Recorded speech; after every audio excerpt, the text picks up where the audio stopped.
കുന്തം പോയാൽ കുടത്തിലും തപ്പണമെന്നാണല്ലോ പ്രമാണം. അത്തരത്തിൽ നാണിപ്പിക്കുന്ന ചില കാഴ്ചകൾക്കാണ് കേരളം ഇപ്പോൾ സാക്ഷ്യം വഹിക്കുന്നത്.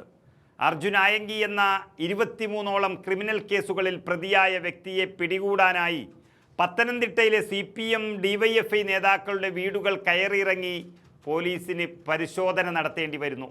നിലവിൽ സംസ്ഥാനത്ത് UDF സർക്കാർ അധികാരത്തിലിരിക്കെ ഭരണകൂടത്തെയും നിയമ സംവിധാനങ്ങളെയും ഒക്കെ പരസ്യമായി വെല്ലുവിളിക്കുന്ന ഒരു ക്രിമിനലിനെ തിരഞ്ഞുകൊണ്ട് CPMൻ്റെയും DYFIയുടെയും പ്രാദേശിക നേതാക്കളുടെ വീടുകളിലേക്ക് പോലീസിന് കയറേണ്ടി വരുന്നുവെങ്കിൽ ആ കുറ്റവാളിയുടെ രാഷ്ട്രീയ വേരുകൾ എത്രത്തോളം ആഴത്തിൽ പടർന്നു പന്തലിച്ചിരിക്കുന്നു എന്നത് വ്യക്തമാണ്.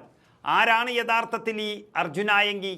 കണ്ണൂർ അഴീക്കോട് സ്വദേശിയായ ഇയാൾ DYFIയുടെ യൂണിറ്റ് സെക്രട്ടറി ആയിട്ടാണ് പൊതുരംഗത്ത് വരുന്നത്. പാർട്ടി അണികൾക്കിടയിൽ സൈബർ പോരാളിയായി ഉയർന്നു വന്ന ഇയാൾ പിന്നീട് കരിപ്പൂർ സ്വർണ്ണക്കടത്ത്, രാമനാട്ടുകര അപകടക്കേസ്, പാലക്കാട് വ്യാപാരിയെ കവർച്ച ചെയ്ത കേസ്, റെയിൽവേ TTE ആക്രമിച്ച് കേസ് തുടങ്ങി അക്രമ രാഷ്ട്രീയത്തിൻ്റെയും സ്വർണം പൊട്ടിക്കൽ കൊട്ടേഷൻ സംഘങ്ങളുടെയും തലവനായി മാറുകയായിരുന്നു. ഇയാൾക്കെതിരെ കാപ്പ ചുമത്താൻ പോലും പോലീസിന് ശുപാർശ ചെയ്യേണ്ടി വന്നിട്ടുണ്ട്. പാർട്ടിക്ക് ഭീഷണിയായപ്പോൾ ഇയാളെ പുറത്താക്കിയെന്ന് ആവർത്തിച്ചു പറയുന്നുണ്ടെങ്കിലും ഇയാൾ പോലീസിനും സർക്കാരിനും നേരെ നടത്തുന്ന വെല്ലുവിളികൾ നോക്കുക. കോതമംഗലം ഊന്നുകൽ SHOമാരെ ഫേസ്ബുക്കിലൂടെയും ഇൻസ്റ്റാഗ്രാം വോയിസ് ക്ലിപ്പുകളിലൂടെയും ഭീഷണിപ്പെടുത്തിയ ആയങ്കി സമാധാനമായി പെൻഷൻ വാങ്ങി ജീവിക്കാൻ അനുവദിക്കില്ല എന്ന് പോലീസുകാരോട് പരസ്യമായി അഹങ്കാരത്തോടെ വിളിച്ചു പറഞ്ഞിരിക്കുന്നു. മുഖ്യമന്ത്രി VD സതീശനെയും ആഭ്യന്തരമന്ത്രി രമേശ് ചെന്നിത്തലയെയും സോഷ്യൽ മീഡിയയിലൂടെ അധിക്ഷേപിക്കുകയും വെല്ലുവിളിക്കുകയും ചെയ്തിരിക്കുന്നു. ഒരു വശത്ത് ഒളിവിൽ കഴിയുമ്പോൾ തന്നെ മറുവശത്ത് പോലീസിനെയും ജനപ്രതിനിധികളെയും ഭീഷണിപ്പെടുത്താനുള്ള ഈ അഹങ്കാരത്തിനും ആത്മവിശ്വാസത്തിനും പിന്നിൽ വർഷങ്ങളായി പാർട്ടി നൽകിയ അതേ സംരക്ഷണ കവചമല്ലാതെ വേറൊന്നുമല്ല. മല്ലപ്പള്ളി കാട്ടാമലയിലെ പാർട്ടി നേതാക്കളുടെ വീടുകളിൽ പരിശോധന നടത്തിയപ്പോൾ പ്രകോപിതരായ വായമൂടിക്കെട്ടി സ്റ്റേഷനിലേക്ക് മാർച്ച് നടത്തുന്ന CPM നേതൃത്വം ആരെ രക്ഷിക്കാനാണ് ഈ നെട്ടോട്ടമോടുന്നത് എന്ന് വളരെ വ്യക്തമാണ്. തെറ്റായ വിവരം നൽകിയെന്ന് പറഞ്ഞ് കോൺഗ്രസിന് നേരെ വിരൽ ചൂണ്ടുന്ന പാർട്ടി നേതൃത്വം സ്വന്തം പ്രാദേശിക നേതാക്കൾ കുറ്റവാളികൾക്ക് ഒളിവ് സങ്കേതം ഒരുക്കുന്നുണ്ടോ എന്ന് സ്വയം വിമർശനമാണ് നടത്തേണ്ടത്. കുറ്റവാളികൾക്ക് സംരക്ഷണവും സംരക്ഷിത താവളവും ഒരുക്കുക എന്നത് CPMന് പുതിയൊരു അനുഭവമൊന്നുമല്ല, മറിച്ച് ദീർഘകാലത്തെ ചരിത്രപരമായ പാരമ്പര്യമാണ് അങ്ങനെ CPMനുള്ളത്.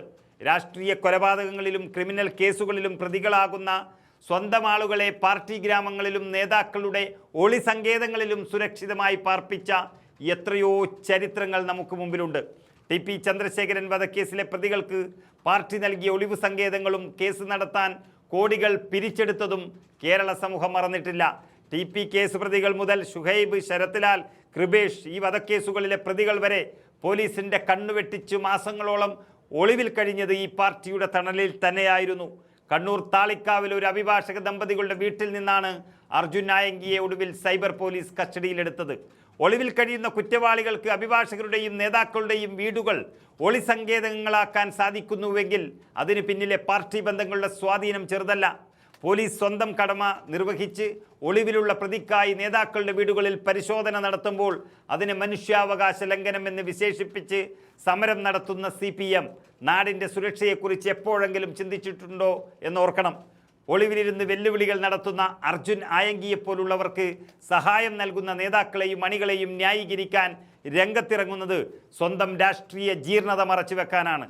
സ്വന്തം പാർട്ടിയുടെ ബലവും കവചവും ഇല്ലെങ്കിൽ അർജുൻ ആയങ്കിമാർക്ക് ഈ നാട്ടിലെ നിയമത്തെയും ഭരണകൂടത്തെയും ഇത്രത്തോളം വെല്ലുവിളിക്കാൻ കഴിയില്ല എന്നതാണ് പച്ചയായ യാഥാർത്ഥ്യം.